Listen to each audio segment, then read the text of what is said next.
Hello, everybody. It's meteorologist Hutch Johnson, and it's time for a flannel report. That's right. The coldest night of the season for many. Freeze warnings do continue across portions of the area as a hard freeze is set to take hold. The details are coming up next. But a reminder from my friends over at Robert Gibbons Sons. Hey, have you heard of a mini split system? These are really pretty cool and unique. And in fact, they can deliver that just right temperature to rooms that just may not quite be the temperature that keeps you comfortable. Call my friends at Robert Gibbons Sons. They install only the quality Bryant systems, and you can get up to a $2,000 tax rebate.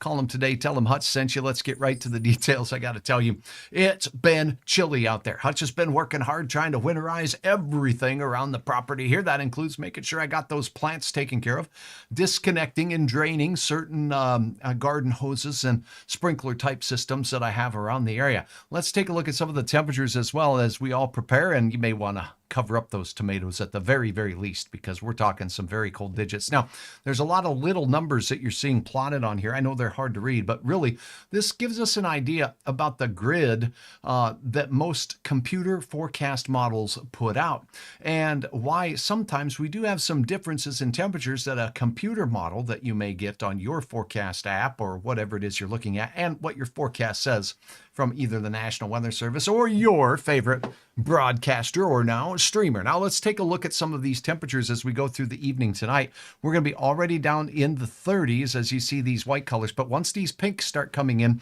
we're talking temperatures that will generally be in the low 30s and even some 20s out there as we go through the overnight hours. That's a hard freeze. For hours, we'll be down well below freezing. Now let's take a look at the big picture here as we look across the region. We're going to zoom out just a little bit to the northern plains. The coldest of the year right here in the eastern Dakotas and western Minnesota, where you see the pink colors. That extends out to the Thunder Bay area. And look at this, even in parts of Nebraska, we're expecting some 20s out there. All of these areas, a hard freeze in store. Milder temperatures out in the big sky country of Montana. When we focus just on North Dakota, we can see some of these temperatures down here across the James River Valley, the Devil's Lake Basin, all the way through the Red River Valley, as well as the Cheyenne. Temperatures in those 20s. And for some, how low will we go? Check this out now as we get into daybreak, usually an hour or two just after sunset, usually that half hour or two before after sunset. We have some low 20s here. So I would not be surprised if we see a few of you, particularly in the hills and valleys, getting down into some values that could be into the teens as we head into your morning hours. So very cold out there as we go through the overnight hours. Then as we go into the afternoon, the warm-up begins. South winds take hold out west. Now, we're not going to have a lot of wind here, and temperatures will be chilly, much like today, but we'll start seeing a rebound for some of our western neighbors. In the western Dakotas, near 70. Miles City, Montana will be in the 70s. Glendive not far from that. Watertown, South Dakota looks like it'll be in the 40s to near 50 degrees as we go into your afternoon.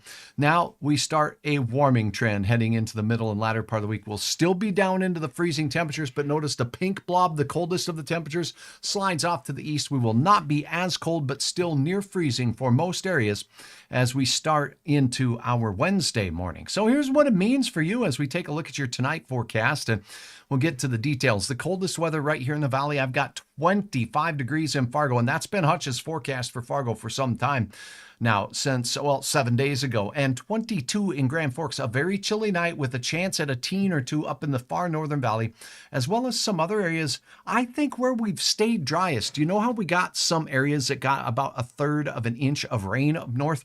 Sometimes wet soil cools off a lot slower than that dry stuff. So if you're dry on the ground and you're in one of those areas that just hasn't gotten anything, wow, that's going to really pay in the sense that we'll see some temperatures falling a little milder out to the west, near 35 to 40 out there along the state line with Montana and most of Minnesota in the 20s as well. Light winds as we go through the day. Now, for your day tomorrow, check this out. We're expecting those temperatures to be well into the low 50s for the day. That is not far from average for this time of the year, believe it or not, and the warm-up begins in the big sky country of Montana. So low to mid 50s for most of the region under mostly sunny skies once again for your Tuesday afternoon.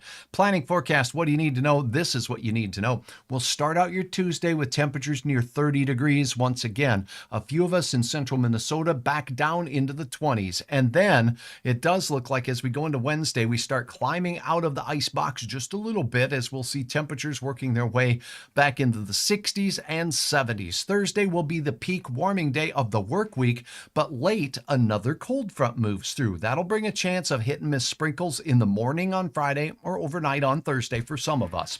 Then on Friday, as that cold front surges, even colder air in, we'll have a chance for some secondary showers with that. This does not look heavy and it does not look like a big deal, as a matter of fact. Then as we head into the weekend ahead, it looks like a warming trend takes hold. After the cool down on Saturday, I expect us to be near 70 degrees rather on Sunday and into Monday. Checking for any comments, questions, or folks out there, I sure encourage you to let me know where you're watching from, like Cheryl from Park Rapids. Good to see you. We've had some great photos uploaded to hutchesweather.com. Check these out. Now, again, you can go to hutchesweather.com anytime. You can see if I'm broadcasting currently. And there's been a lot to look at out there in the skies across the valley, like some of these recent uploads today. This is the Pine Island area. And look at this, looking straight up over the house so you can see all different shades. Jennifer, thank you so very, very much for sharing your shot of the Northern Lights.